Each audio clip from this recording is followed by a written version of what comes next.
Hey everyone, and welcome back to Episode Club. Today we're going to be talking Season 5, Episode 5, Kill the Boy. And joining me today, as always, is Johnny B. Crazy, aka Johnny B. Baelish. How are you doing today? I'm okay. Hashtag find the button. Also, a little bit of deja vu. I feel like I streamed on this episode not that long ago on a friend of ours channel, friends of ours. Uh, the Drinks and Knows Things are the podcast that drinks and knows things. So, maybe I get to redeem myself. Not saying I did that, but that's, maybe I didn't. I don't know. Whatever. Let's get into this episode. It's actually pretty good, but this is an episode where we get confirmation there is no Fagon. But, other than that, let's get into this bow chicka bow wow scene. Oh, you're not going to ask me how I am today? That's funny. Oh, Okay. I didn't even think about it. I kind of got lost in my own head. So It's much, okay. so much going on. How are you today, Sasa? Thank you so much for having me on. No, it's okay. Yeah, I'm not obviously on camera today, or we're not on camera today because I'm like, it's not doing so hot. We both got the grayscale. Yeah, we both kind of got the grayscale going on. Yeah, I hurt my back a few days ago. Still hasn't gone away. I've been to the doctor, and I'll be okay. See, poet and didn't know it, kind of thing going on. But yes, you will still see us commentating on the actual episode, just not our lovely faces. But that's okay. Ha! Well, your lovely face. I'm actually giving the people a respite and a break right now, so they are able to kind of rest their eyes. It's kind of like staring into the sun when you look at me. It's kind of beautiful, but you don't want to look at it too long because your eyeballs get singed out. So, yeah, I'm sure they're missing you, but Johnny B did to take a face break. No, they no, you're just being what is it, polite? Because everybody wants to see your lovely faces. But anyways, uh, like like you said, this episode is very good, and we start off pretty much with the events of the last episode with Grey Worm kind of, I guess you could say, coming out of some, I guess, milk of the poppy, and him not knowing about Barristan. Well, he was in a coma basically for 3 days, so I wouldn't even this. It's almost the same thing that happened to Tyrion, right? Kind of how he was out, and this whole threes. We still now. I can't. After reading Fire and Blood, I can't stop seeing threes everywhere. And then, I should have been seeing them everywhere after Dany with the 3 dragons' eggs and all that. But I mean, it's so overt that I know people have many and more theories on it, and it goes into numerology and astronomy as well. But, you know, he doesn't actually wake up to the end, right? Yeah, like Okay. he's just kind of in a coma, and Missandei's kind of by his side. But yeah, it's coming out of the events of the last episode, and I we just want to say thank you to D&D for not putting those creepy rocks on Barristan the Bold's eyes. And I'll let you. see that both of them, one being Barristan, didn't survive the massacre of this excellent character. And Dany's kind of upset because now she has not only lost Jorah, well, she kind of banished Jorah, but now she has doesn't have Barristan anymore, which now Dany's down 2 old man advisors and a bunch of people uh, who either don't know how to politic or Yeah, they're Dario's just, hey, just kill them all and let them fend for themselves. Who gives a shit? Dario's, I don't know. He's just, he's extreme YOLO, right? yeah. And even his Darzo Kravitz is just like, I didn't do it. But she's like, yes, you did. And we see that come up kind of near the end of this sort of sequence here. Well, she has to have someone to blame. In the books, um he's a suspect as well until he gets poisoned at the dragon pit. And Mhm. it's semi-logical, but we see that, of course, Danny gets emotional again. But how can you not? This is a trusted friend. She's losing everyone around her again. Like this has happened to her whole life. Everyone she gets close to either passes away or betrays her. This is a key thing to Danny's character and why she is slightly paranoid sometimes. You can't blame Danny. Yeah, I know people hate on her, and that's fine, but there are reasons for the things she does. It's not coming from nowhere. It's not that at all times she thinks she's entitled. She uses that as armor, for her insecurities. That's the beautiful thing about her character. I think she's misunderstood, and I'm not like a number one Danny fan or anything. She makes many and more mistakes, but I do believe she's a misunderstood character, and that could be attributed because some people say Amelia Clark's not that good of actor. I think she's pretty good in this, Yeah. but to me, especially we watch it so close, I can see all this, but I see how people take it on both sides if you're just casually watching it. But we break it down like crazy people, so nerd alert. Yeah, exactly. She really decides to show her power, which is kind of feeding the Viserion and Rhaegal, and he's like, "Yeah, you try and go against me. This is what happens." So she's using her power, which we can obviously see comes back again in season 7 with Randall Tarley and Dickon Tarley, where And it's they. always emotional now. She doesn't burn people alive or feed them to her dragons. Like, she's creating a man eater here. Drogon's the only person who's killed someone, and we don't know that he's even ate a person.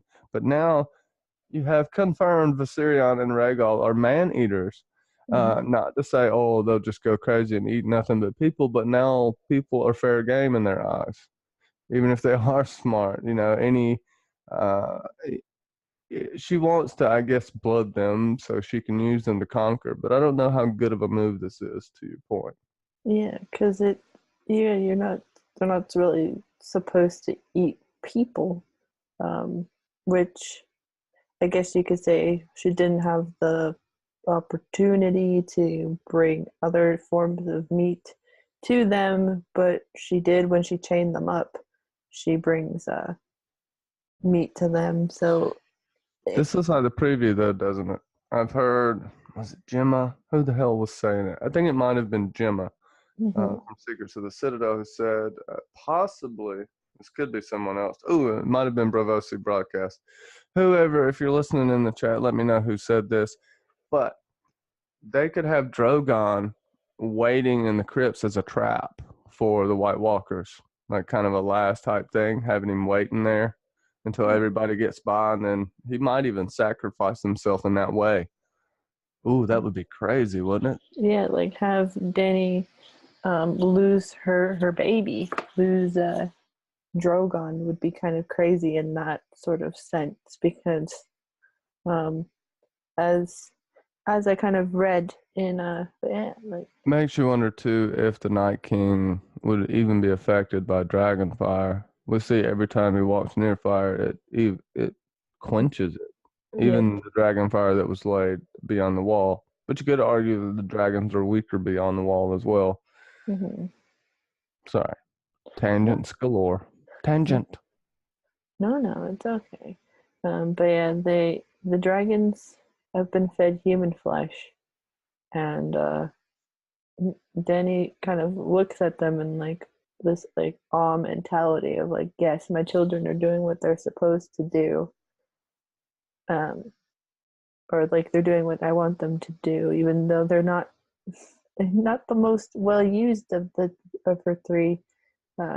They're doing what she wants them to do, which, hey, can you blame her? No. No, Um, and that's the only two she even knows where the hell they are. no.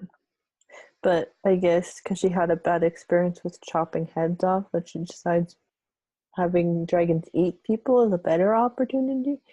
She Uh, can stare at this, but she couldn't look at that. That lets me know that she knew she was doing the wrong thing when she cut what's his face's head off. Massador, Massador.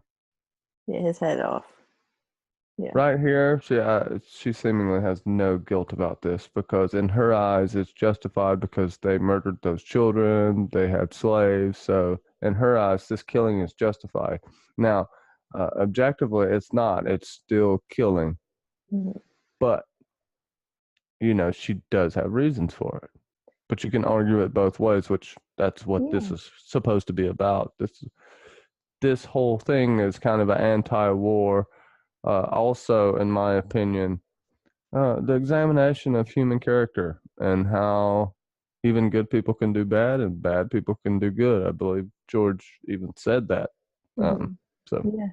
Because the show's all about gray and how everybody's gray in life. But yeah, the fact that she can stare at her dragons burning people alive but can't watch someone be beheaded is it's like ooh, because she watches, yeah, because it's kind of like you can watch one of the most torturous ways to die, but one of the more, I guess, forgiving, if that's like the right word, ways to die is something that she can't watch. And maybe that's her inner being father. eaten is being besides being buried alive, I would say being eaten is probably the worst thing that can happen to a person, right? Being eaten by a predator. Being eaten, just period. But being burnt alive and then being eaten is kind of She is a Targaryen, if we learned anything from Fire and Blood. And I would say mhm, she does have a lot of Rhaegar in her, but she's not the artsy Rhaegar. She's more of the Rhaegar when he had to fight. Uh, mhm. Her compassion mimics Rhaegar to an extent, but she only extends that so far, right? She Yeah. doesn't extend it to nobles, people she thinks have had an easy life, and Yeah. which I think she's going to find out, like Sam Tarly, if she finds out about his story, she'll find out that these people born in high noble places haven't had an easy life. And all she Mhm. has to do is even look at herself too. But sorry, we'll get No. on with it. Yeah. From one Targaryen to another, we see Sam reading about Daenerys to Maester Aemon. Uh, One of the last kind of episodes that he's predominantly in a big way. And then we see Maester Aemon talk to John and giving him some life advice. It's pretty heartbreaking, but also, he reminds Sam of what it is to kind of relish everything you have in this world. Also, uh, when John comes in and talking about, it's perfect time in John walking in while he's talking about a Targaryen alone in the world, and Sam even says she sounds like an amazing person, and she is. She has that potential to be. But I think even Aemon knows that it's dangerous for the last of any family to be alone, especially a Targaryen with dragons. Nothing but snakes and spies around you, people trying to deceive you. It will make you a bitter person, and can. It's made John a crazy, brooding person, and we see ice and fire right here. John is ice, Danny is fire, and the complete opposite ways they go about things. The way John handles the wildlings is akin to the way that Danny tried to handle the slavers, except Mm-hmm. he went about it completely different. And Danny went about it the more traditional, I would say, conqueror route, and John went about it the diplomatic route. Hashtag political John. Hashtag what's up, pure hexa. Yes. Um, Speaking of that, yeah, I'll put that video in the description. Remind me, um, because it is awesome. It was I think that one. No, her John and Sansa video was the first video that I saw of hers, which I'll also probably put in the description. It inspired my own video. But yeah, when Maester Aemon is talking to Sam, Maester Aemon obviously knows that that is his last family member that's obviously out in the world as a Targaryen, and he's like, she's alone, under siege, no family to guide her or protect her, and her last relation 1,000 miles away. Um, Thinking it to himself, but obviously, unless he is either playing coy or he just doesn't know, his own family member is what, 50 yards away at that point, and then like literally standing right in front of him, and all of that. Like it's kind of crazy to think that either he doesn't know or he does know If he that. does know, he dare not say anything. No, exactly. I think he does know John is special. He can tell something is special about John, at the very least. Well, yeah, it goes into some of the theories that Rhaegar wrote to Maester Aemon about what was happening in his life, because I assume that it was like in the quote unquote history books, that Rhaegar was close to, or close enough to Maester Aemon that he would write him and stuff. So it's possible that there could have been the message maybe about what was happening, but I don't know. But again, yeah, the world doesn't know. But the fact that John is gets this speech about kill the boy and let the man be born, uh, it's prudent to like him being like, yes, you've I been feel a. like it's the same speech he gave Egg. I think Mm-hmm. he gave Egg that speech. Correct me if I'm wrong in the comments, but I think he gave Egg that speech as well. I'd assume so, um, or like a version like it. Uh, but yeah, it's like the fact that it's like you have to do what needs to be done as well. Um, Kind of also insinuating that how much of a good leader he will be, or a great commander that he will be, not only for the Night's Watch, but obviously he doesn't know for what lies ahead in the future. But we get is Tormund and John, and they're basically talking about what the next uh, thing they have to do is, which is in about a few coming episodes, go to Hardhome. On the last scene, Sam actually finds the old records about the dragon glass in the books there as well. And with Tormund and John, I don't know, you see John seeing the wildlings as human beings rather than savages. Mm-hmm. And this is huge. This is huge. This is kind of akin to Danny uh, embracing the Dothraki. Now, John doesn't necessarily embrace their culture, but he respects it. Danny lives in the Dothraki culture. Well, like I said, she kind of gets to extremes. Um, John here gives him basically his freedom and even calls him a coward and takes his Yeah. shackles off. I mean, it's a very powerful scene. You can see, both Mm-hmm. these actors here did a fantastic job. But the deal is, John's got to go to Hardhome with Tormund, and whew, that's going to be a tough venture. And Stannis here. Uh, Mm-hmm. the respect that Stannis has for John, and then I still do have respect for Stannis too. Yeah.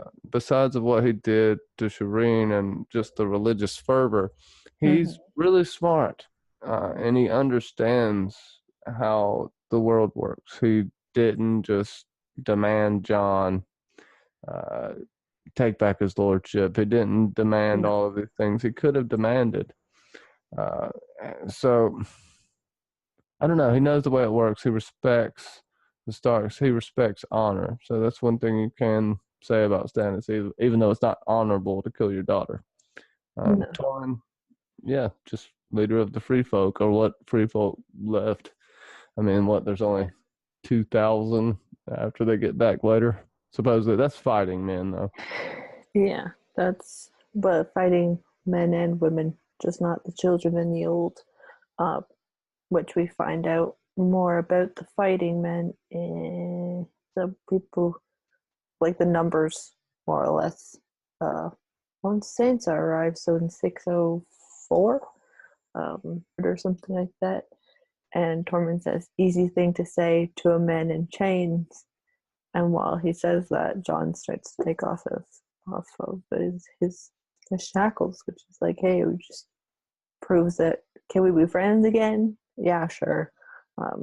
They're not like girls. They don't hold grudges. They're like, right? Like, they're just like, let's not hold grudges. He's also showing him that, hey, I'm giving you this choice of your own free will. I'm not forcing you into this. And he's just reinforcing that as well. Yeah. And it's a whole pissing contest, too. Mm-hmm. Yeah. And when the, like, hashtag bromance, there's probably somewhere out there's probably Jon and Tormund fan fiction, probably with this scene. So, been kind of telling everybody that, hey, we're going to Hardhome. Who's coming with me? It's like, even Sam's like, I won't go, but somebody else go for me, kind of thing. And adds like, I'll follow you pretty much anywhere, but these people killed Pippa and Gren, and it's kind of hard for me to go. But obviously, we know later on that Ed goes with them anyway.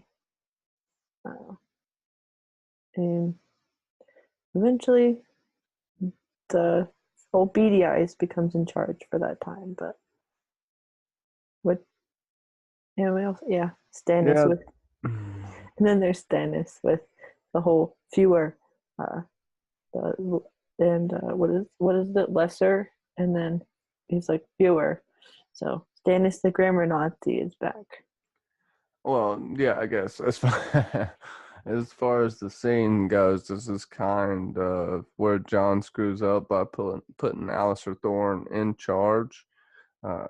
In the books, there's a lot more dissension, and you get a lot more characters that openly are not happy with Jon. In the show, I would lean more toward Alistair Thorne getting in the ears of people, and he even does it publicly. And Ollie, it's not going to take much manipulation on his part because, well, he's a kid and he doesn't really understand at all. You know, I don't really blame Ollie. I No. don't like what he did. He still murdered Jon, but I can't necessarily blame him for this. I No. blame more Alistair Thorne for our influence on Ollie than. Because how old is Ollie supposedly in the books? He's like 6 or something like that. Oh, it might be 8. 8. Well, Pretty young.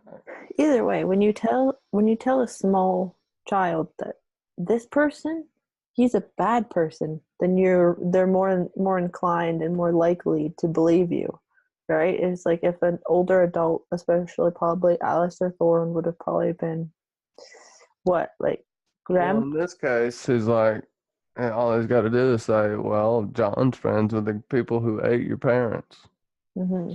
Yeah, he's a bad person because, yeah, he's siding on the side of people who ate your parents. Like, yeah, you just have to just mention that this person's bad, and the list of things that John's done that's not right, and or right by the majority of people, and you'll get some sway, especially with small children. So, side of Winterfell and Wintertown with Brienne and Podrick, and they're basically saying, well, Podrick's like, Sansa's home.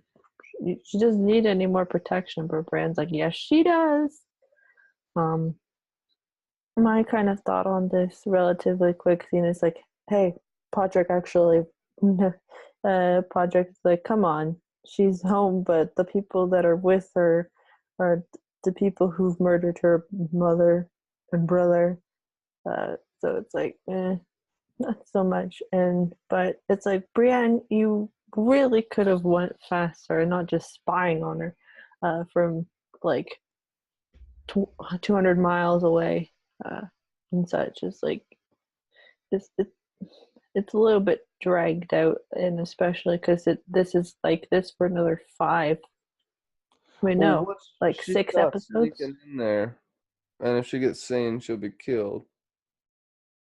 I know, but they And could she have like can't. condensed the like. I meant just like in terms of like condensing it, because this her looking for Santa still, and being so close yet so far away happens for another 6 episodes. So it's like this might not necessarily needed to be in this specific episode, because we get a couple episodes, unless I can't remember exactly. But anyway, I'm sorry, medicine head kind of a little bit talking, but anyway, go I ahead. mean, they're setting up the candle scene and showing that the North is still here. This kind of sets up later what Sansa gets told by the old woman. Um, they could have did better with this and maybe have kept Mance alive and had him there as a bard, like in the books. But I feel like they didn't want to introduce any new characters. You can't have Brienne sneaking in there or getting too much closer without it being unbelievable almost, because she's so recognizable, and I don't think Pod's sneaking anywhere. Um, yeah, with Brienne, it's kind of hard because her character's kind of stuck at a certain spot, but we obviously know it just moves forward eventually. But anyway, um, next, again, this is a scene where you can't show too much, because there's nudity involved.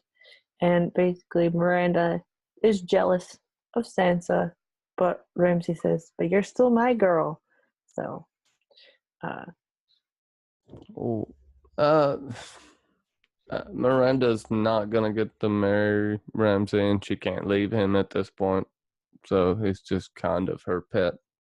The same sense as Reek, and you can see why she's mad about that. If she tries to leave, he'll just kill her. Uh, so she has to kind of just accept this, even though I think she does love him. But everything's getting thrown in. Roos is just shaking it up. yeah, yeah, she kind of stuck because Ramsay even asks, she's like, "Oh, maybe I'll marry too," and he's like, "Who are you gonna marry? The stable master's son?" Like, cause she's like the kennel master's daughter, and he's like, "You're mine," um, and she kind of mentions it later, uh, in a I think in 606 she mentions it later of all of the girls that have come and gone, but she's always stuck around. Uh, yeah, and Ramsay's like, I have to marry her and have children with her, but she'll always be mine. So it's like you're like the official mistress almost, in his eyes for now. Um, but yeah, it's just it's kind of a you understand the psychosis more in Ramsay in terms of him and women, him and girls, because you can kind of we kind of got the whole backstory with him and Reek and the torture, but him with the girls isn't really explained until this scene. So yeah. Well, it's more explained with the scene. He didn't have a mother. Mm-hmm. um, that's a big deal. He, to to be a bastard and not have a mother, uh, you definitely feel different than everyone else around you. Mm-hmm. And he never even knew her. He was a year old. Well, he never even knew her. He was a year old. Cutscene. Yeah, This is yeah. But I think the explanation of Ramsey's mother comes soon. So yeah. With this, it's the old lady who brings who's like, I'll just change your water basin. But she says she talks about the candle, which Santa doesn't use until like the last possible moment, and even then it doesn't work. It's like, I love Sansa and all, but she's like, she was very stupid at that one part where as soon as Bran looks away, she lights the candle almost. Um, but yeah, Dark Santa still exists for now. yeah, it's just a good short scene that the North remembers. Mm-hmm. And we also see Santa walking towards the broken tower, which hold a lot of memories for us as show watchers because it's so reflective of the first episode, with Bran climbing the broken tower in episode 2, Catelyn walking towards the broken tower. So they're showing a lot of Sansa's like Catelyn, uh, in a sense. But will she right the wrongs of her mother? Ooh, that's another thing. That's a definite possibility. She could take the path of her mother as well, but I don't think so, given events that have unfolded. Mm-hmm. And especially if the whole the kind of theory that have pretty much developed comes to pass. But anyway, I'll talk about that in another one. We see Miranda also asking about Santa's dress, and she talks about herself for a minute. So yeah, what do you think of somewhat girl chat?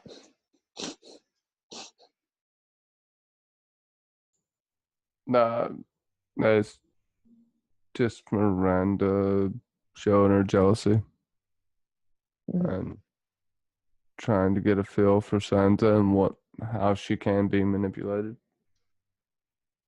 Yeah, very true. And then Miranda kind of brings Santa to the kennels, and Santa sees Theon.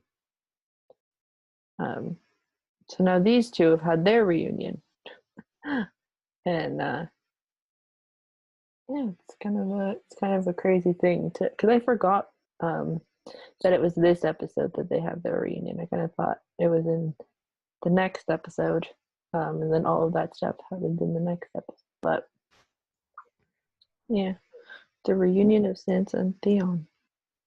Well, she's just trying to make her upset, maybe even make Sansa do something to get herself killed at this point. And since they're kind of going scene by scene, I don't know how far I can talk about it. So, yeah, it's just nice and shocking to look in the eyes of the person you killed your family.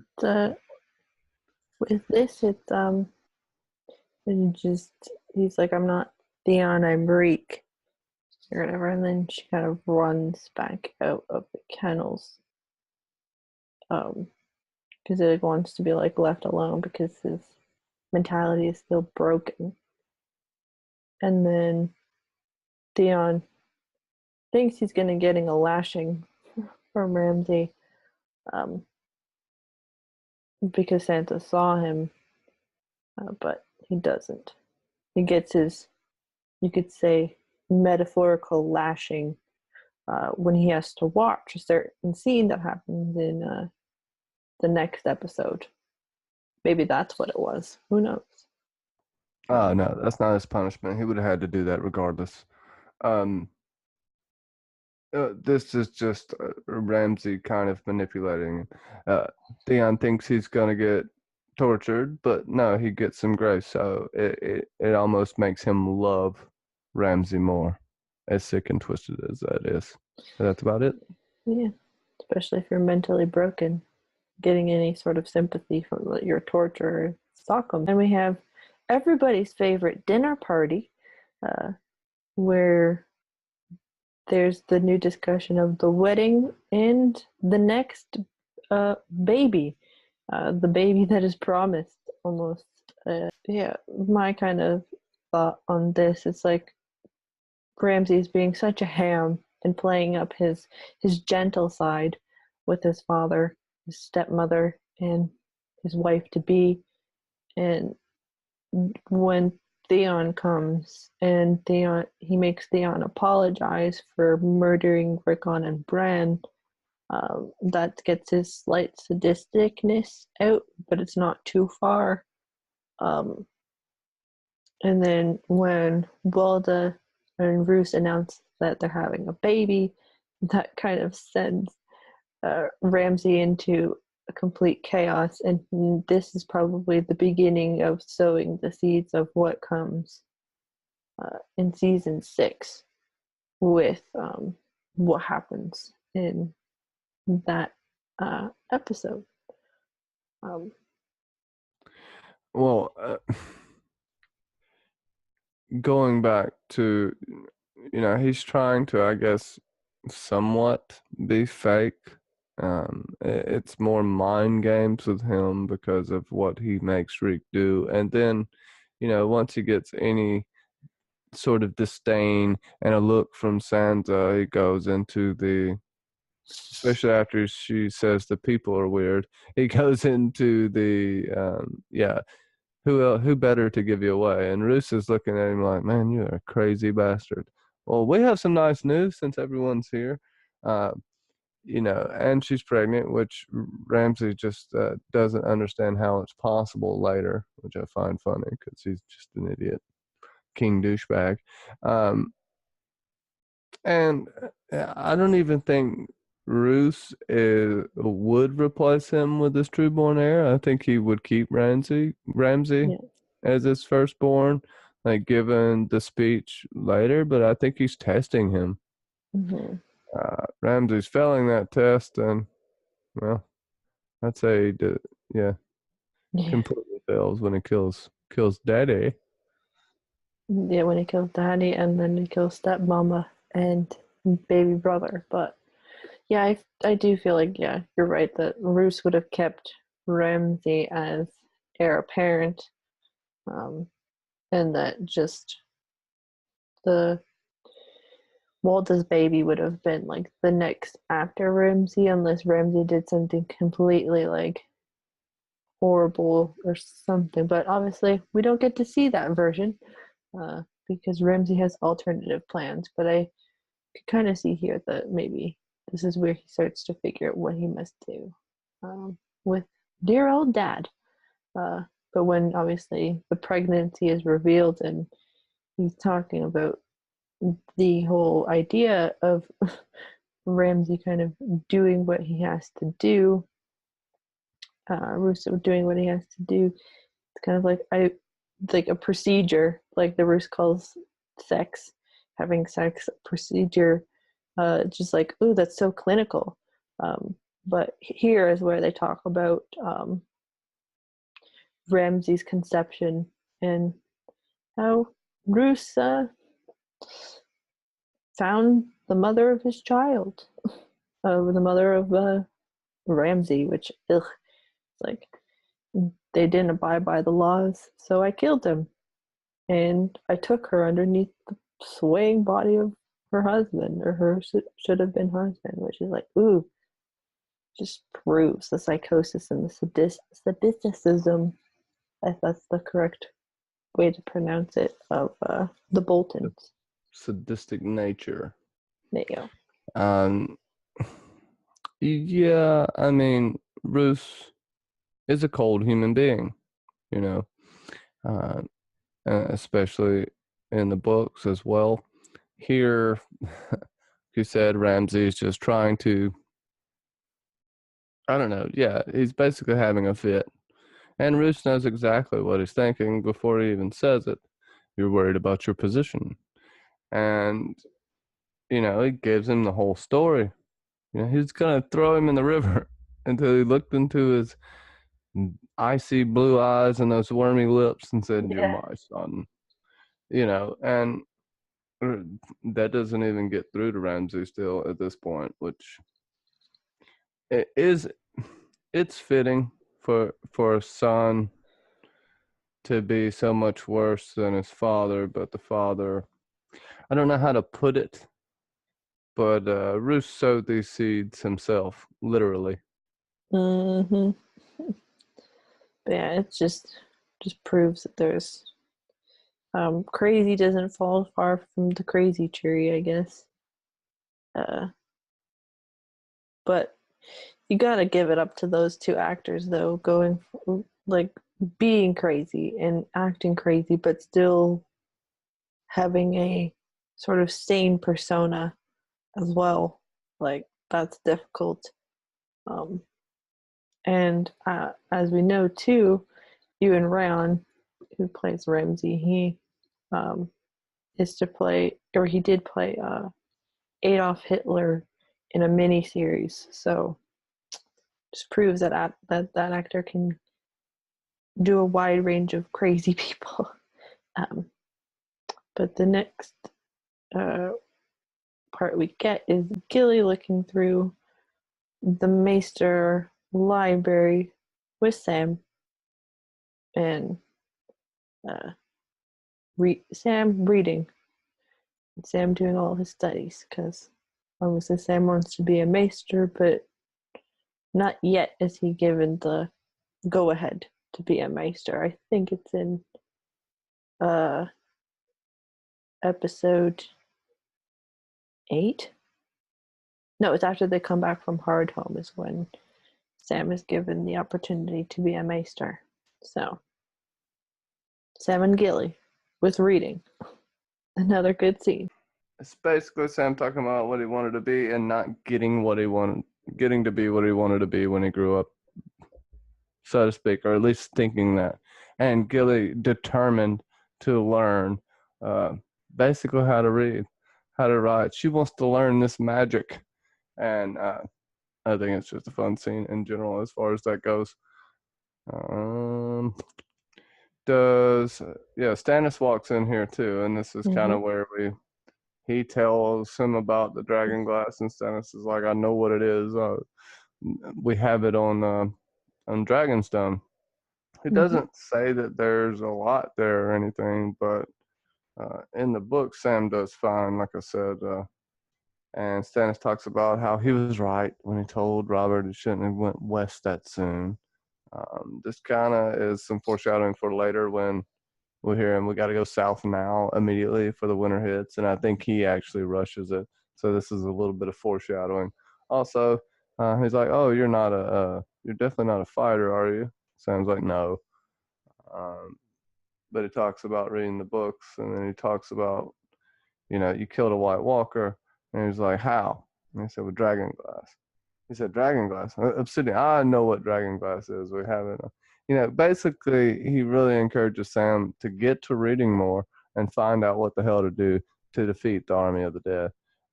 And Stannis doesn't even blink when Sam tells him about the army of the dead. Like, he Mm-hmm. knows it's true too. He can feel it.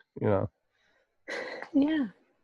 And wouldn't it be just hilarious if Stannis was the perpetuator of Sam really understanding about like Sam reading more books and having even though Sam loves to read, but like the idea of him just being like keep read because he says keep reading Sam Tarly, like don't stop reading, and obviously uh, Sam just loves reading. So if you tell a reader to keep reading, they're just like yes.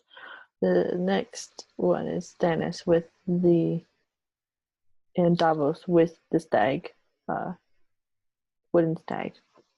Yeah, Davos hasn't finished it yet, and basically Stannis is, well, telling him they gotta go, like I said earlier, and with this, Davos is like, shouldn't you leave some people to guard the queen and Shireen, basically. No, they're coming with us. In the books, the queen's army does stay there. They end up leaving later, but to further the plot faster, they just take them with them. Yeah. Here at this point, and you can see the concern on Davis's face, and well, as always, nail staring creepily into the night. Yeah. Also, too, because at this point in the show, we've kind of are almost nearing the end of book Stannis, if I remember correctly, where because we don't have we don't we do get the battle at the end of Dance, or it's about to happen. Is the battle for Winterfell at the end of Dance? I can't remember. So the fact of like, yeah, we're going with us, this just perpetuates, obviously, and the foreshadowing for what happens in 509 is just, don't like it, but it happens anyway. And yes, creepy Mel. But Davos brings up the good point of you can keep some men here, and then just when we need them, they can come with us. Like, it'd be so much easier, but Stannis almost says, he doesn't say it, but it's almost like, I'm the king, I get to do whatever I want, kind of thing, which is not funny, but He has a plan. Stannis the Manus has a plan. And yeah, they say Jon and everyone says goodbye to Castle Black. Even Shireen said, like, is like was going, and she's like, Davos says, promise you'll protect me to Shireen, which is like, oh, it's like if only the other way around would have happened. If Davos had been there for her, even though he couldn't have done anything when she meets her end. But just so sad. Uncle Dadvos, or Dadvos, or Uncle Davos, depending on how you want to look at his character for other characters. But yeah, ugh, goodbye Stannis and stuff. But I'm rambling. It was just a classic goodbye scene. Then you actually see Jon wish Stannis well, and tell him thank you. Stannis doesn't even say you're welcome. He's like, I know, because he is disappointed in Jon with not taking his offer, but he still respects it and leaves. And then you get the eyes locked with the Lady of the Night, Melisandre. Ha. Mm-hmm. And it's kind of an episode of opposites, of how opposite people handle shit. Mm-hmm. Because even with the grayscale, you see the survivors, and a survivor of grayscale, and you see someone later in the episode who's fully overtaken by it and mad. So I think that has a certain poeticism to it. Yeah, and but yeah, it's all about opposite ends and comings and goings, kind of. Here we see Grey Worm finally wake up from the medicine, I guess you could assume, and he gets asked about Barristan, and Miss Missandei says, no, he passed away, or he died. And this is where he kind of admits that he's afraid, well and truly, because he has Miss Missandei in his life, and he doesn't want to leave her alone, pretty much, in the world, which is just like, oh, it's so cute. But I don't know. Like, I feel like he may have to, and that'll be like the thing. Maybe his dying words are Missandei, or something like that. Like, it's a cute scene, a short scene, but it's just build up to another cute relationship that we get in this show. It could be a thing that gets him killed, and you summed up everything pretty nicely. Yeah, this is the only time he's had fear his entire life. That's his was his greatest strength, was no fear. and now it's gone, and he's scared. But sometimes you have to have fear. Fear is what makes you human, almost. And we get these two, and yeah, they're both kind of in difficult situations. Danny's still trying to understand what to do because she could obviously turn to Dario, but she doesn't trust him 100%. She's got Missandei. She's like, I can trust you, but I don't know if you're like as good in politics, like, and stuff. So they're in a difficult spot, and it's but she kind of gives her the you'll know what to do. Yeah, Missandei just gives her positive reinforcement here when she needs it. She's a good friend, and she shows it here. That's about that simple. And this is where Danny also says that you make good choices. You make choices that'll positively affect people, and yeah, she's gonna go marry his daughter. Well, I'd argue that it's far too late for that. I guess the thought's in the right place for the most part here, but I think it's kind of pointless. It's gotten a little too out of hand for a marriage to a noble house to fix it right now. She has to implement laws. She has to implement a new form of government, or at the very least, manipulate the old one and take out what she doesn't like. Yeah.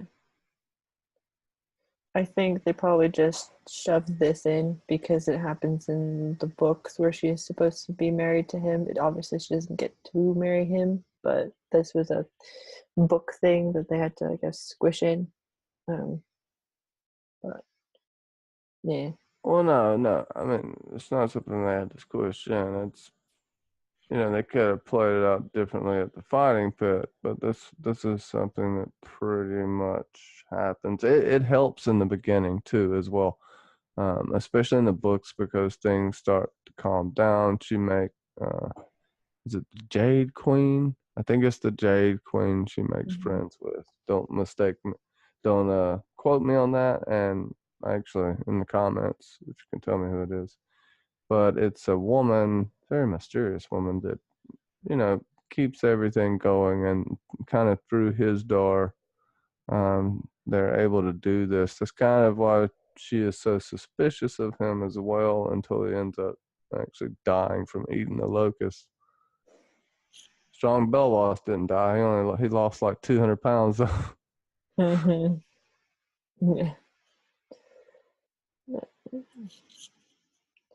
And then you get the scene that was just because it's such a long scene and it's just Not much there. I can sum this up in about 2.5 minutes. yeah. No, it's the long sullen silences and the occasional punch in the face, the Mormont way. It's one of my favorite quotes from Tyrion. I know everybody loves the gods of tits and wine, but this is one of my favorite quotes because it describes Jorah to a T. He's got the personality of a wet blanket. Not to say anything against the actor, but as far as Jorah, is like the way he's portrayed, like, he's definitely a stick in the mud a lot of the time. And it's fun to see him and Tyrion on this journey. It's a lot different than Fagon and having Duck and Connington and on the raft and oh my God, I can't remember the Septa's name. Not the Septa. Oh my gosh. Anyways, they cut all that out because I guess that would have been a lot of characters to introduce. I kind of do think they could have somehow finagled Fagon in here or the real Aegon, so to speak. But they're not going to go that route because it's not played out in the books enough, and they don't want to take any chances. Yeah. But going through Valyria, no one goes through there. And as we know, wasn't it Jaehaerys that actually is the one that enacted the law that no one that goes to the Smoking Sea can enter the Seven Kingdoms after the what was it, the Shivers that came and took Daenerys? Yeah. Mm. Mm-hmm. Yeah, I think so. I can't exactly remember. But yeah, we get the Stone Man too, and this is kind of where Jorah completely takes John Connington's spot and gets touched at the end, and Tyrion basically drowns, which I would have squirmed away from them too. And that's kind of it though, right? We do see the severity of grayscale and how awful it is, but Yeah, other than that, this is just a yeah. lot of visuals here. It's just a lot of us looking at this place that, And Drogon.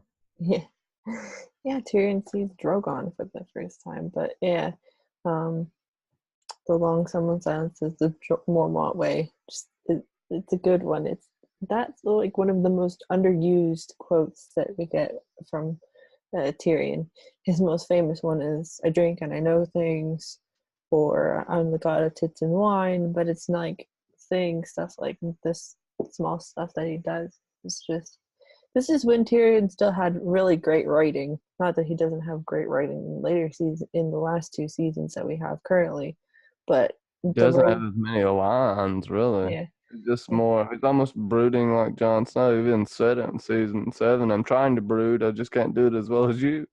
yeah, and um, yeah, we see the Stone Men and Jorah is touched. So this is the beginning of the grayscale the adventures with grayscale that Jorah has.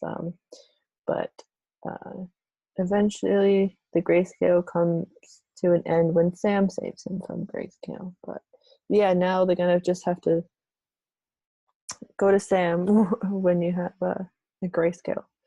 Uh, but yeah, it's just yeah, Drogon. Yeah, he hasn't been seen since episode 3 uh, with Danny, because the last time we see him is when Danny's about to touch him, and he's like, "Hi, mom. Hi, mom." But there was many different ways they could have him been touched that way. But I feel like they wanted to give Jorah or Ian Glenn that whole grayscale storyline because having Well, it two. doesn't get, Tyrion doesn't get it in the books. And I can see what you mean by that, but I do want to say hashtag Tyrion touched in the chat, or in the comments. Yeah. No, that's kind of about it. Only John Connington got it in the books, and his love for Rhaegar and basically Vagon slash Aegon really kind of does compare pretty well to Jorah's love for Dany, because it's a forbidden love that he'll never be able to have access to the same way John Connington and Rhaegar. A lot of people think John Connington is gay, which he very well could be. It seems this way. He does talk about how much he loves him, and I mean, in crazy way, which is fine. But yeah, I see why they picked Jorah for this. Mm-hmm. Well, I give this one 8 dragon glass dingleberries. They really hurt. Don't wipe. You need some extra thick Charmin. Yeah. Yeah, and I did enjoy this episode, but it had a lot of lulls in it. But very good dialogue. Um, no action to speak of, really. I mean, the Stoneman fight wasn't really a fight, more than just trying to stay away from them bastards. Um, and of course, the gratuitous dragon shot is always fine. But yeah, 8 dragon glass dingleberries. Yeah. Um, and yeah, you kind of gave your final thought because I was gonna ask if you had an extra final thought. Um, Uh, Not really. Not really. I said pretty yeah. much what I needed to in the chat. This kind of this episode strengthens our Gilly theory, Gilly and Sam theory. So I'm happy with it. Mm-hmm. um, yeah, I appreciate you.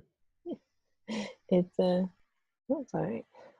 I'd probably give this episode 7.5 or 7.75. Yeah, 7.75. Stannis Snow goodbyes.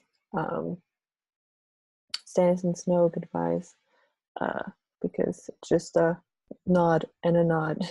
It's like it's a good episode. It's not obviously an episode that we always go back to watch the full thing. If anything, you just go and just watch the Jon and Maester Aemon conversation. Like, it's not a massive episode for rewatch.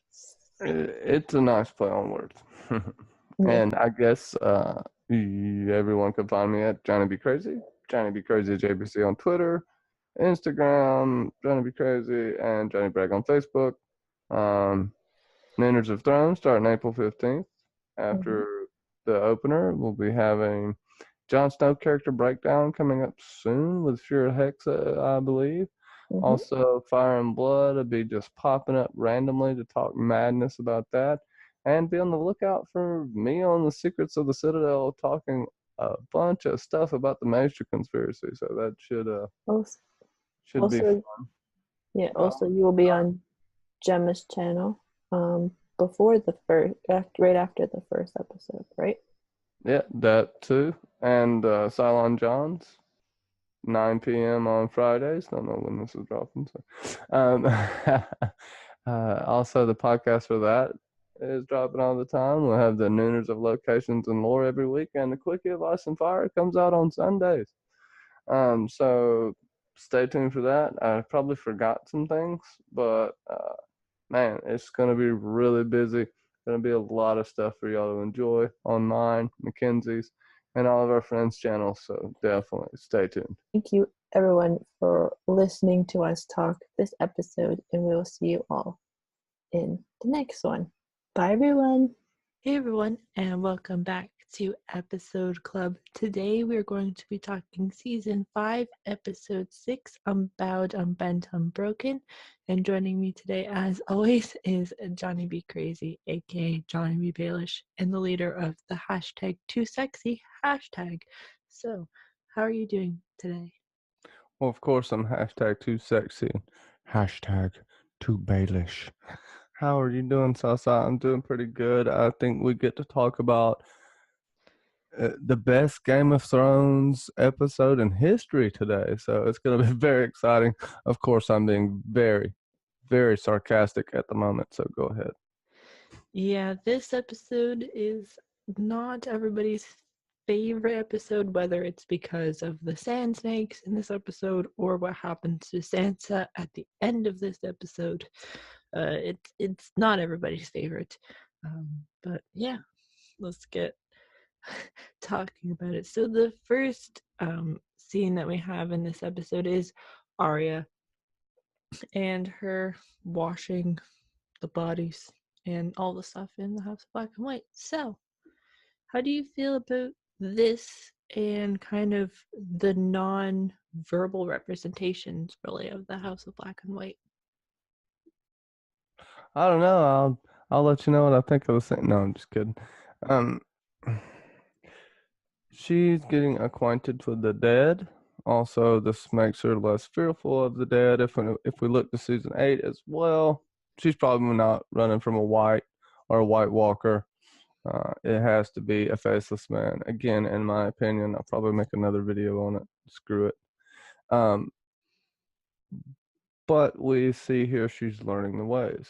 We see why she has faces in a bag. I'm sure she did all of this before she took the faces of Walter Frey, and I guess the serving girl, whoever that was.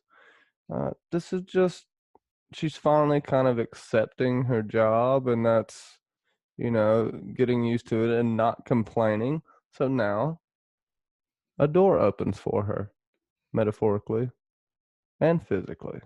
But the way's still a bitch.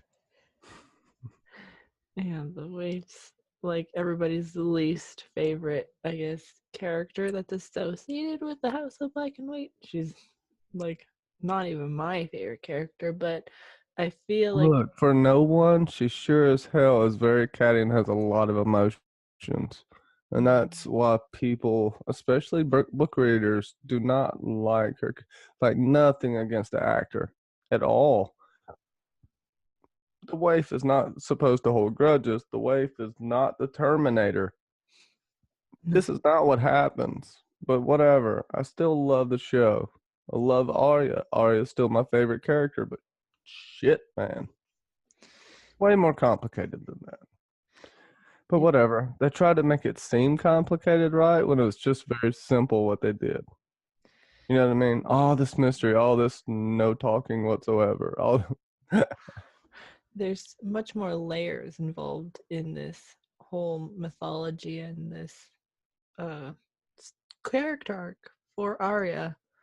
Um but yeah, they just kind of are like, this is where she is and this is Jaqen, and just you got to clean the bodies before you get to cut them all up and stuff, and just this is how you lie.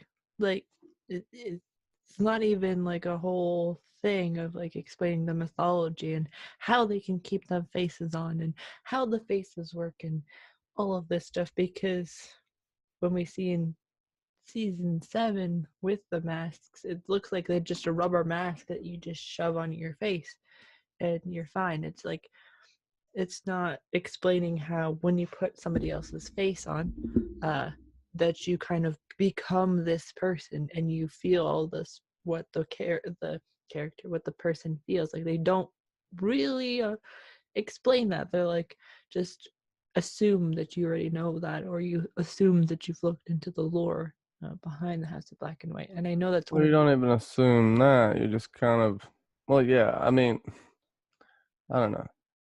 They didn't play it that way.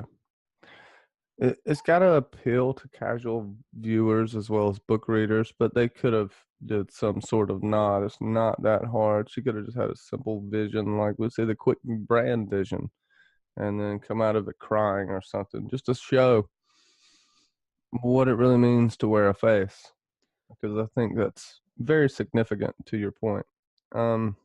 see Jorah and Tyrion. This kind of relationship is just like in this episode it's just like, come on. It's that middle of between the events of the last episode and this episode, we're just like, come on. It's not even going anywhere. Well, it seems pretty significant, but they draw it out really long. Tyrion tells Jorah about killing his own father, and it's poetic because Jorah feels like he has killed his father now, and he had to find out that, well, his dad's dead right after he gets the grayscale. So it's very tragic for Jorah here. I can actually feel for Jorah, even though he's still a little creepy and on a mission here. I mean, if he wouldn't have taken to, I don't know, he could have just went back to Westeros, but you got to give him credit for love. He forsakes all and just goes for it. So, you know, creepy, not creepy. You debate it in the comments. Yeah, it's kind of a drawn out scene. I guess this is kind of a much of a filler episode. Like the first part of it's much filler, but yeah, it's hard that Jorah hears about a parent dying, obviously, because he wasn't there for his father because of what he had done. But at least someone was able to tell him, and it's not that he never knew and then he came to Westeros, met Jon, and was like, oh yeah, your father's dead. It's like, it would have been even more maybe heartbreaking if it was Jon that had to tell him. But anyway, yeah, it's a Well, I mean, they also talk about Viserys and whether Danny will go insane like her father too is a little bit mentioned there, which is foreshadowing to an extent. I know you think she's gonna go full Mad Queen, but I think it's somewhere in the middle. Um, that's the demon she has to fight because I feel like she's Viserys. Viserys and Rhaegar had a baby. So we go back to the House of Black and White, where the old man says, an older man says that his daughter is sick and he has nowhere else to go. So it's kind of like the House of Black and White is slightly like a almost hospice sort of thing, like not in terms of like how this is like this is like his last ditch effort, and for her to go peacefully in a sense, like without It's medical. more like Dr. Kevorkian assisted suicide. I wouldn't go for a hospice. That's a little nicer, even though they give the gift of mercy here in a cruel world where, she would have suffered and suffered until she passed away. So you can look at it a couple of different ways, and that's why it's called the House of Black and White, because there is a balance. There also is this area which is gray that life and death resides. White being life, black being death, and so on. However you want to look at it, the pool of water, the pool of sorrows, and this is. I wouldn't say that's mercy, but that's who I think of when I read the mercy chapter from the leaked Winds of Winter. But Arya plays the game of faces here, and very well. Yeah, she tells a lie, which is what they're supposed to do. What you're supposed to do when you become a faceless man. She talked about how she was sick or her father was sick, but obviously we know that's not true. But yeah, the little girl dies and she has to prepare her body, which is probably not fun. And Jaqen shows her the Hall of Faces, which pretty cool. Um, for I can't remember exactly how they describe it in the books, but it seems like it's a pretty great representation. Uh, but that entire scene of them with the little girl all the way the walking there to the Hall of Faces, there's like no dialogue, which is kind of a negative of this episode. There's not a lot of dialogue. It's just look and stare and a lot of panning.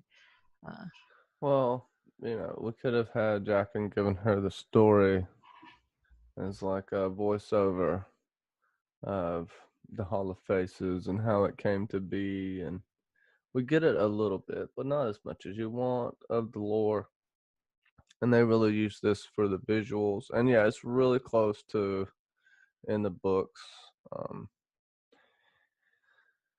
And all the faces of basically everyone who's died there for hundreds of years, couple hundred years at least. So it's a plethora of faces.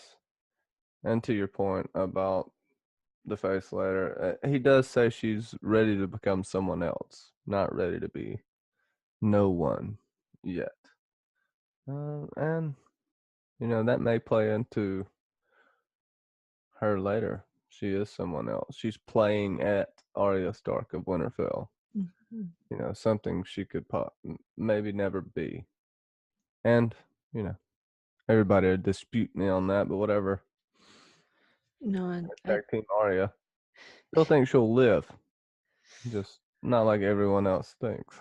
Not in peace and prosperity. Definitely not. yeah, it's hard to say with Arya because she kind of got all of the training. It's like you go to a what is it, like a certain training session or the gym, and then you don't pay for the gym. It's like thanks for the workout, but not gonna pay you. It's like paying your physical trainer and be like bye, because she took what 150 like 50 to 100 faces from the phrase.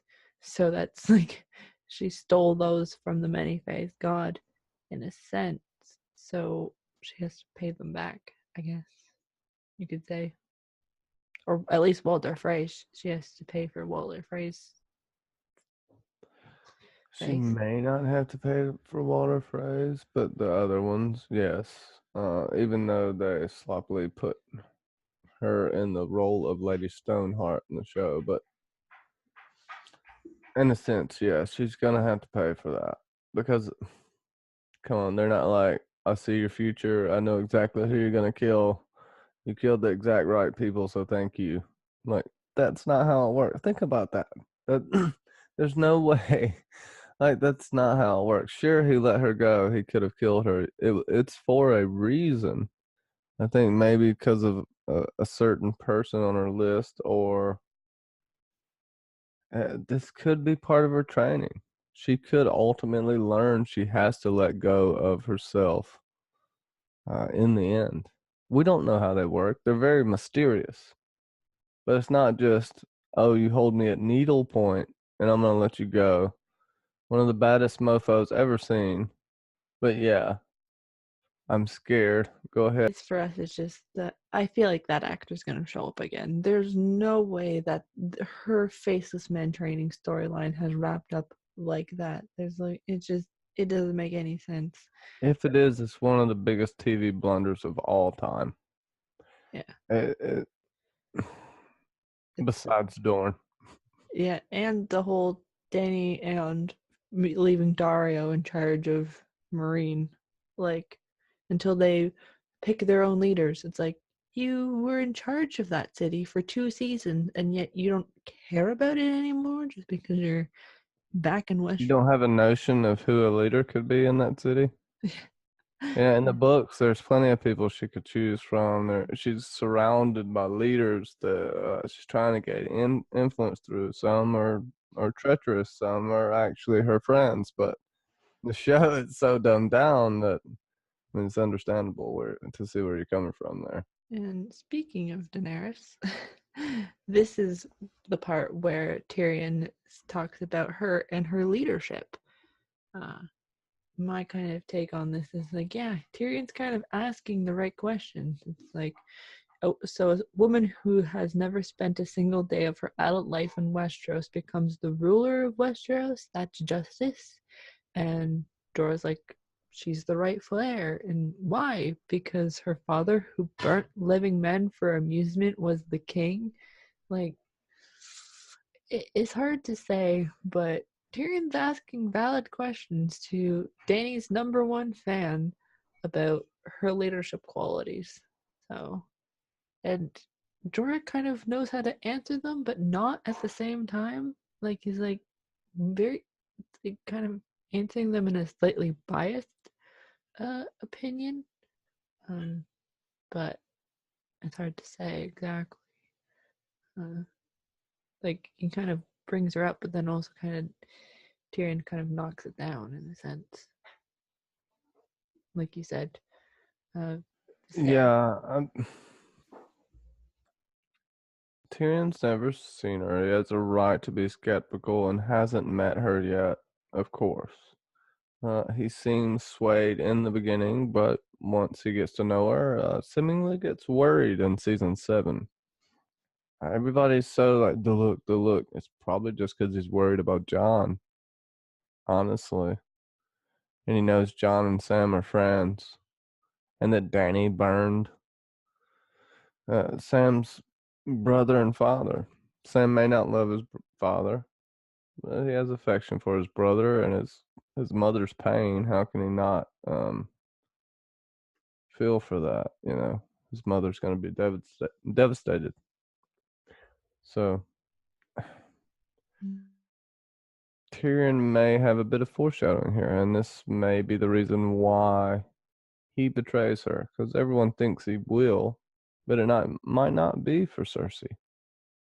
Or it may be for the sake of Cersei's unborn child, not even Cersei, that I don't want my nephew to grow up in a world where this is how the kingdom is ruled. Because Dany's not going there to change. Like, she's going to rule even more with an iron fist. Seemingly. She ruled anything like she did in Marine. But I digress, and we'll shut the hell up now. All in the books. Yeah, it is. It's a book thing, but it's kind of played out slightly in the show if you want. Even the Valonqar prophecy, it doesn't. The hand choking's not in the show. So they can kill Cersei whatever way, or keep her alive if they want. Or to use. That's what I mean. Everybody gets stuck, and yeah, they could use stuff in the books, but they've shown time and time again to just completely throw that out the window. So I'm not gonna rely on that. Yeah, that's what it says. She'll get choked in the books, but maybe not in the show. I definitely see her poisoning herself rather than getting raped and accepting defeat. You know, especially again after the Walk of Shame, which I do need to make a video on this. Walk of Shame. Yes, you do. But yeah, I could definitely see that Tyrion does something against Daenerys. But I just don't know what it could be yet. Because we all think Varys, and Varys can do something, but to Tyrion, that would be completely unexpected. But the second part of this was basically they're found out by pirates, and they're taken as prisoners. Jorah for his fighting skills, and Tyrion just because he's a dwarf, and the magic of dwarves. So, this is where they kind of get locked into this whole you're going to be a fighter to the death thing, which, hey, is a good thing, and B, brings them to Daenerys, but it's just like, why?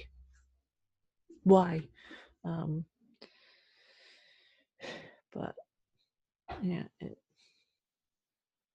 I guess because Jorah is a good fighter, that's why they brought in this storyline, but I don't know.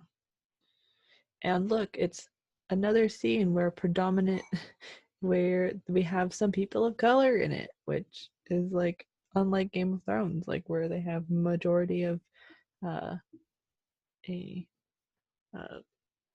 scene where it's one predominant, it's a bunch of just white people. So yeah, what do you feel about the whole Tyrion is and the Jorah thing? I don't know.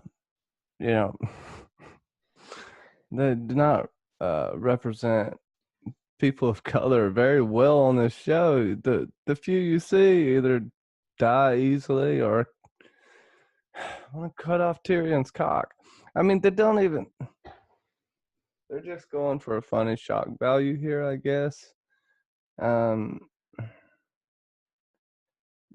Yeah, this kind of happens in the books, but in a different way. And it's something from the books that why did they throw that in there? Just because they like that part. I don't know how much I really have to say about it other than Tyrion's ability to keep himself alive with his mouth is very good. That's all he's got. That's his weapon. And he's capable of using it. And he saved Jorah as well. Why? I don't know. Maybe because he could use him later. He does need someone to fight for him.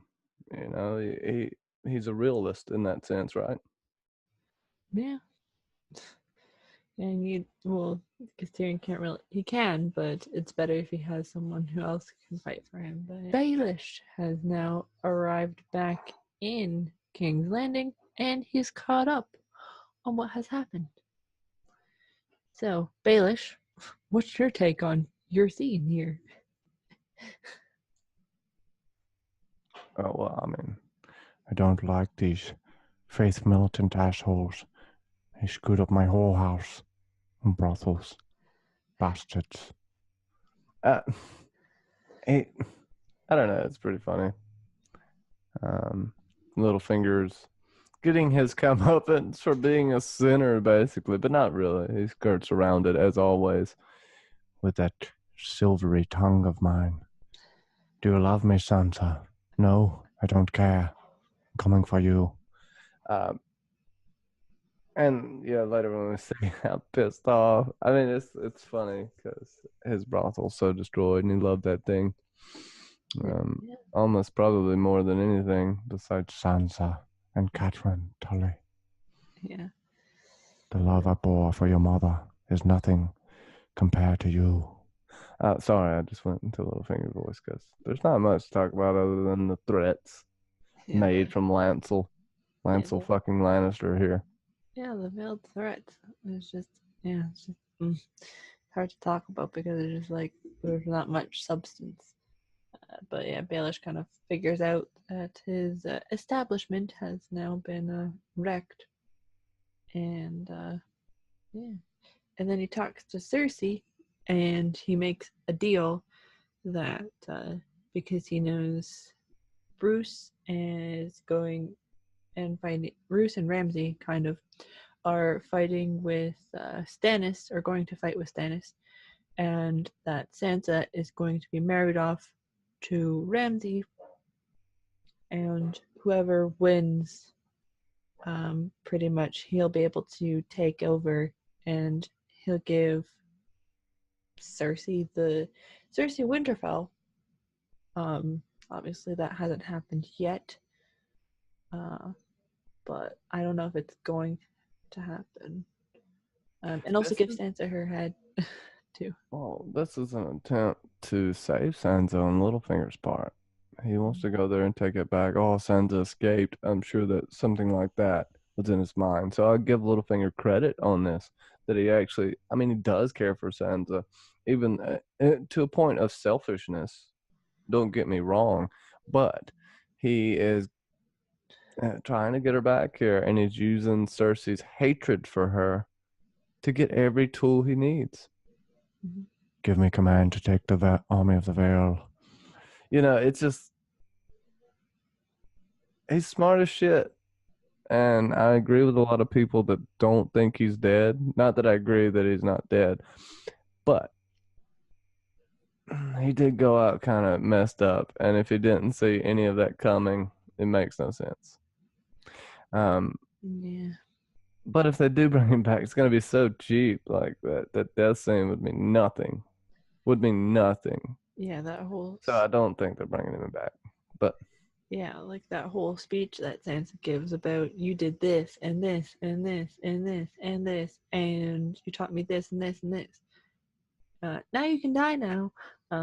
Yeah, but we learn obviously more about the Vale, and that they're able to fight in the snow and the ice. So, hey, they'll be useful for Team North, I guess you could say, when the battle for Winterfell shows up, because as we know, they're kind of behind Sansa in a sense, because Bronn John Royce is behind Sansa.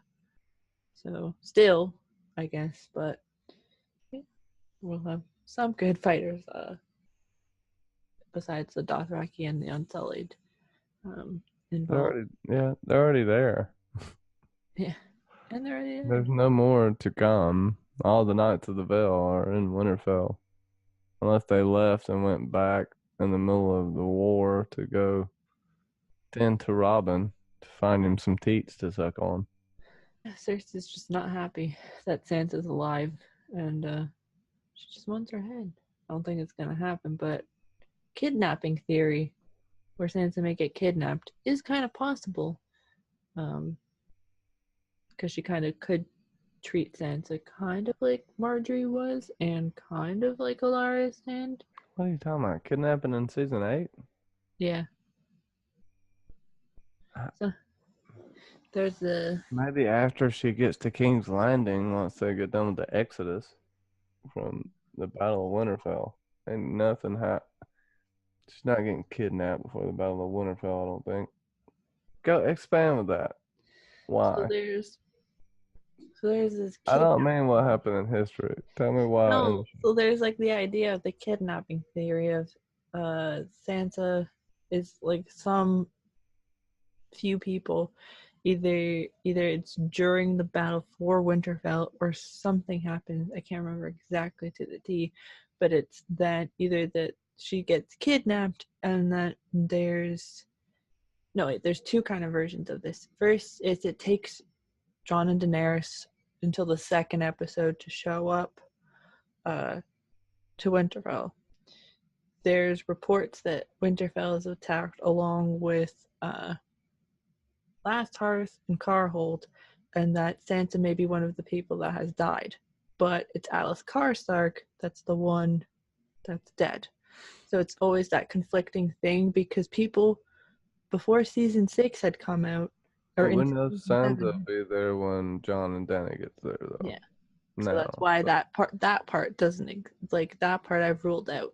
But it's the idea that there's the potential of Alice Karstark and Sansa being mixed up in the battle because a lot of people. Well, not in the show because I mean they're like one's 2 feet taller than the other one. They're about 10 years age difference. So I don't know. No, it was a pet racist against redheads, and you're a redhead. That's messed up. It was like a theory that people had thought about, mostly on Twitter, that yes, Alice Karstark could have been taken / something happened, and then Sansa has to rush people away. So it could be a thing of they see someone who has red hair, but Sansa. But who's gonna see her? They're gonna be all dead whites. Anybody that's left there, it's gonna be a White Walker. They're gonna whisper. That's why. That's why. Oh, this is why it was on Twitter. Yeah, it's like a Twitter theory.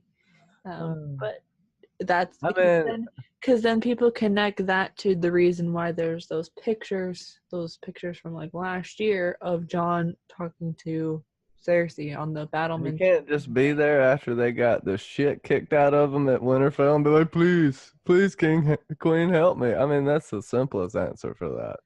Yeah, she could have someone locked up. She could even have Theon. After he kills Euron or whatever, Yara gets away and Theon gets locked up. Ooh, maybe I thought of something. Because he is still considered a star.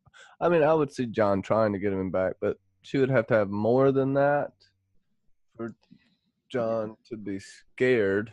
I just don't know. That one picture could just be them parlaying. Yeah. It seems...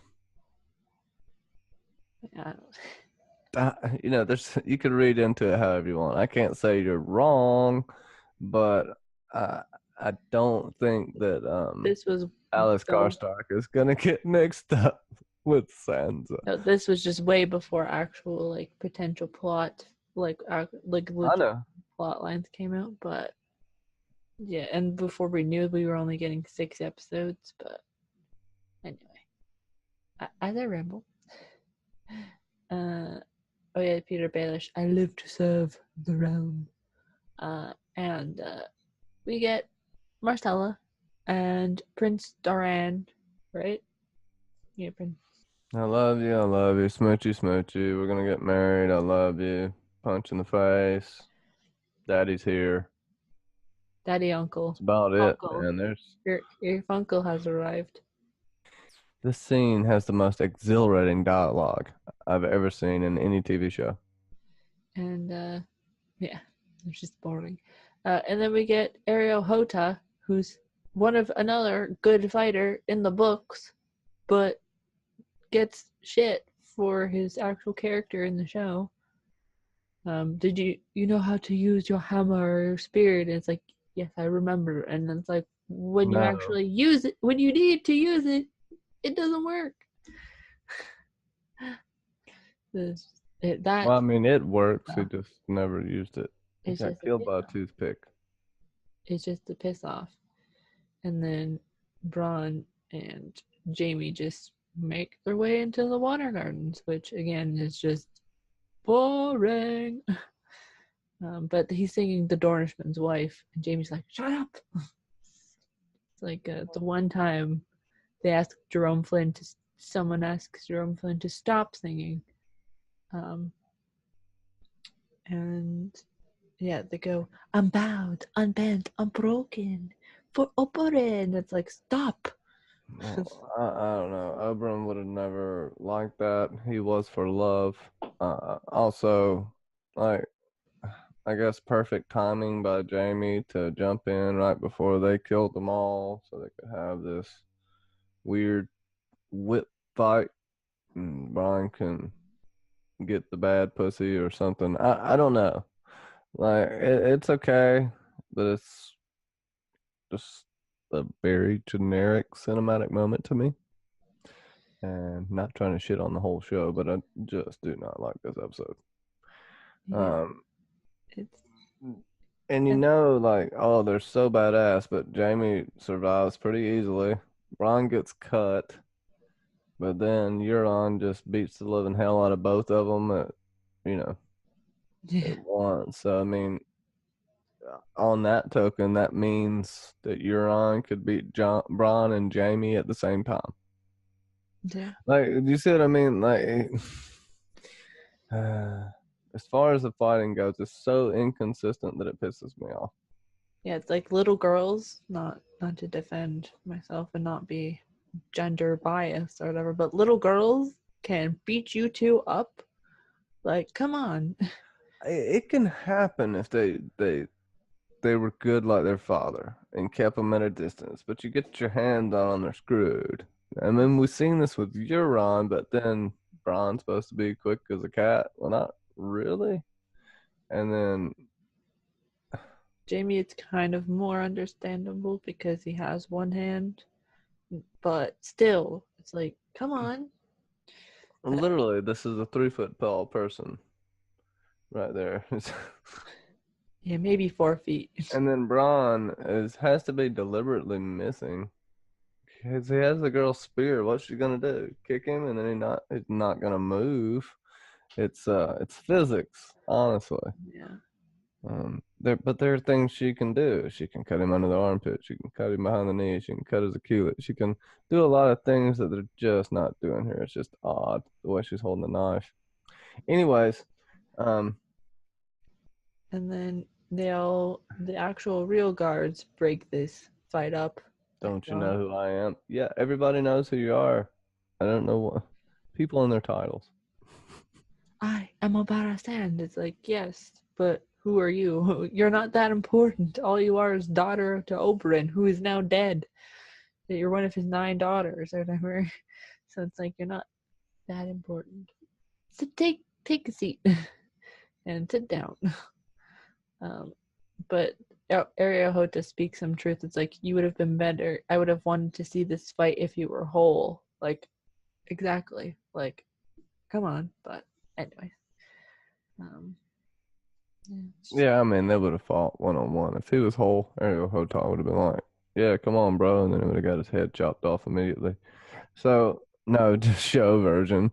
The book version's much different. Sorry. Yes, you are. And basically, Mama gets in trouble too, almost, because they're like, "What are you doing?" And they basically put them in the jails. But that comes later. Olenna, So, your favorite, one of your loves, has now arrived back in King's Landing. So, and she's not happy about it. Nope. She smelled the shit from 5 miles away. I mean, but she's back after a hiatus. She had to lay low a little bit after killing Joffrey. I mean, come on. Other than that, Pattaya Baelish has her come to his lovely brothel in a little bit. It's fantastic.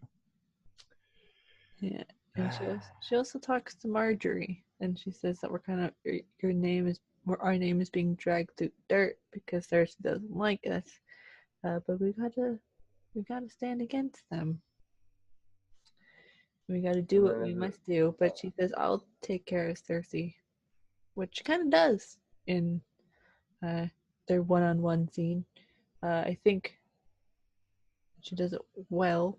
She says, "Put the pen down." Like, she's talking she's kind of having a conversation like she did with Tywin a couple times, where it's like she's being just who Elena is, and it's just awesome. Wow. I mean, Cersei's just using the power pose, acting like she's cool and got too much stuff to do to even bother with the Queen of Thorns.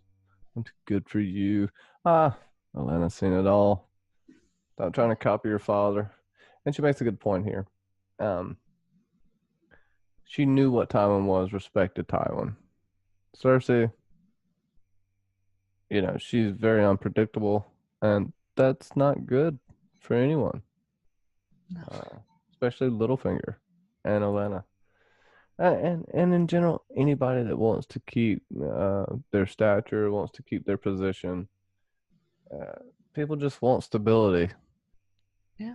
Even if they can't find it, and Cersei is probably the farthest thing from that, other than Joffrey at this point. But everything Cersei is about to go through is going to turn her insane, so to speak. Mm-hmm. Even in the book, she gets there much quicker. Yeah. And Olenna's just being awesome. And Olenna. And the fact that she's like, you're going to throw my future into prison. And she says, as I said, I didn't prison anyone. And then it's like making the veiled threats of what veil? Like, Olenna's just quick-witted and back at it like, you messed up and you'll get in trouble too, is pretty much what she's saying. And it's just the next part of this is the Holy Inquest. So Loras gets in trouble and Marjorie gets in trouble, but the way that this kind of is revealed is just like, whoa.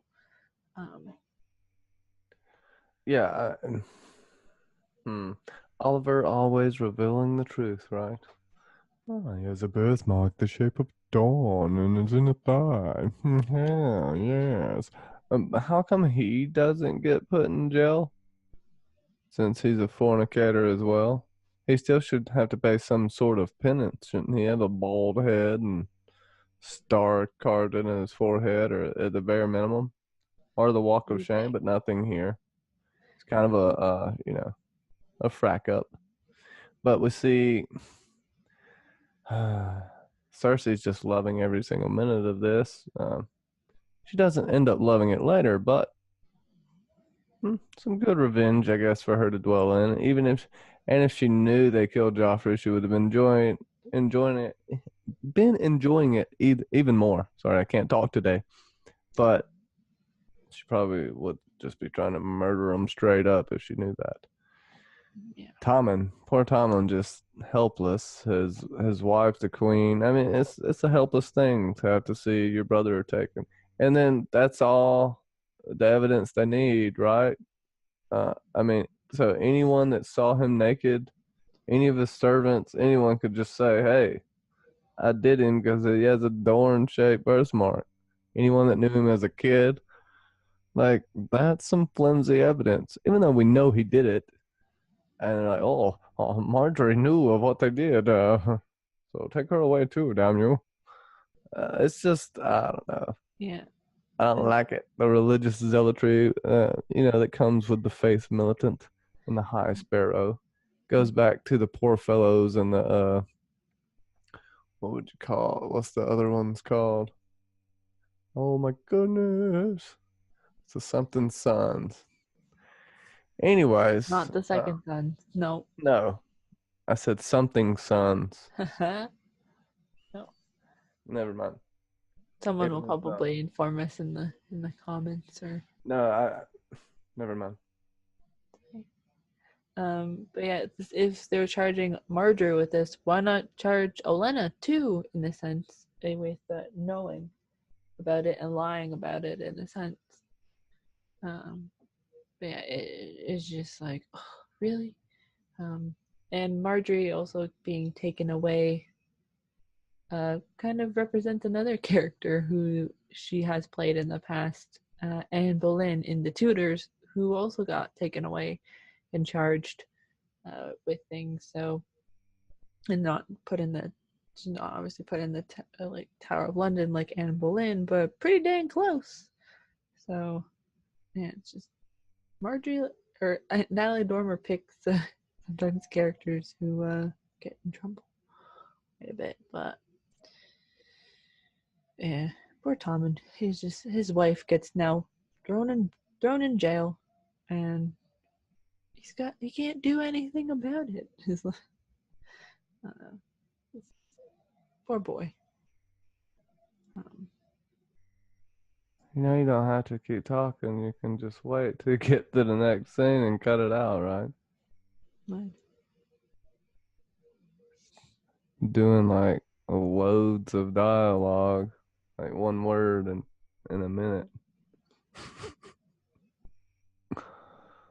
Every time I think you're gonna stop, you keep going. I cut that part out in. And then you cut me off. I'm talking about the warrior sons, but go ahead. I'll let them tell us in the chat. Oh, I'm sorry. You can bring it up again.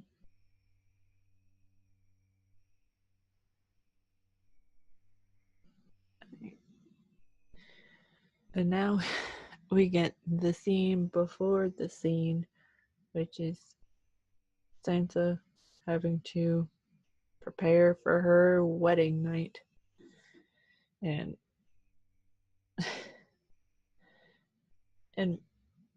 Miranda's just being creepy and talking about the past people that have gotten rid of from Tansy and to everybody else. And it is just creepy. This whole segment in Winterfell, this episode is just creepy.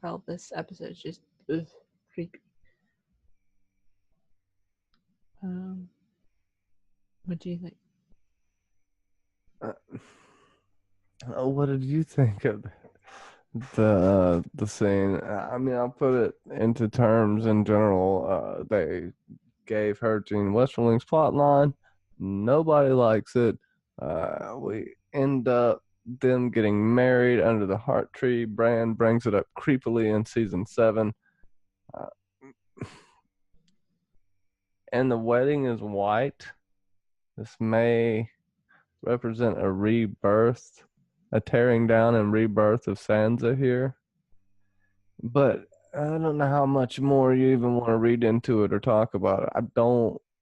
The scene isn't the worst scene in the world. I've seen worse portrayed scenes. I think people were so invested in this character, but doesn't mean I like this scene.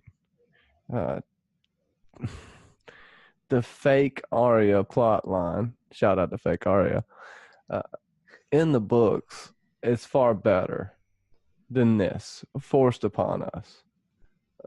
Yeah, this is, I think you said earlier in the pre-chat or when we were watching this that, yeah, Theon kind of has to witness this to turn himself around, to wake himself up, to maybe give him a jolt.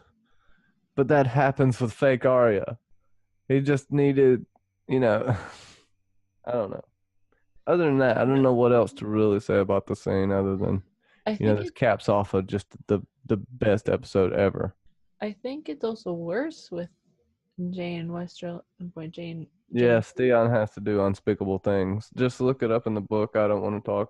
That it's really bad. If I talk about it, it'd probably get us in trouble. That's how bad it is. Yeah, if you think this is bad, just look up the book version of this. Yeah, we won't talk about it, but yeah, it's hard to watch this specific sequence of events happen because Sansa does not want to do this. That this is the worst thing that she's been delved in. Like you can say that, maybe like there's people out there. I'm not gonna say this, but there's people out there that think that this was like not that bad.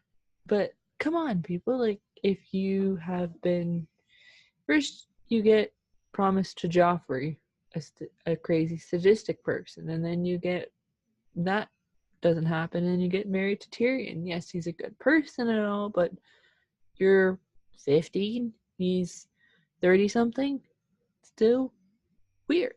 And then you're finally safe, you're finally back home, and you get married You to have to take that out. a You person. can't do the 15 and 30 something, because in this world, she's not even thinking about that. No, I know, but like it's So, that. but I know, but you can't throw that into her argument. It's all good. Uh, I was looking at it today. Hell, yeah, that's messed up, but that's normal. Even younger than that. Like, yeah. Liza was her age, and I think John Aaron. old Aaron was about 60. So, it. But as far as you're concerned, yes, it's really bad. The scene's not as No. on you anything. You're Oh, you cut for a second. You sorry. said The scene's scene's not as bad as everyone says it is. I mean, you don't really see anything. There's some really horrible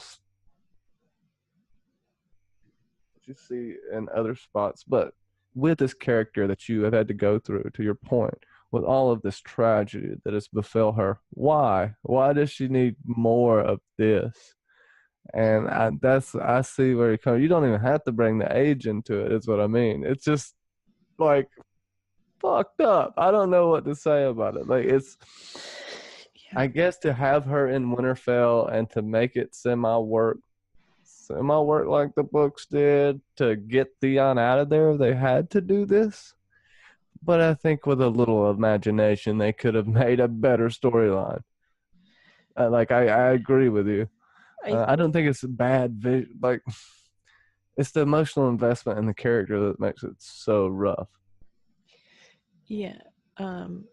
If that makes sense. No. Yeah, I think it's just because they knew kind of where they were going at the end of this season into season 6 by this point.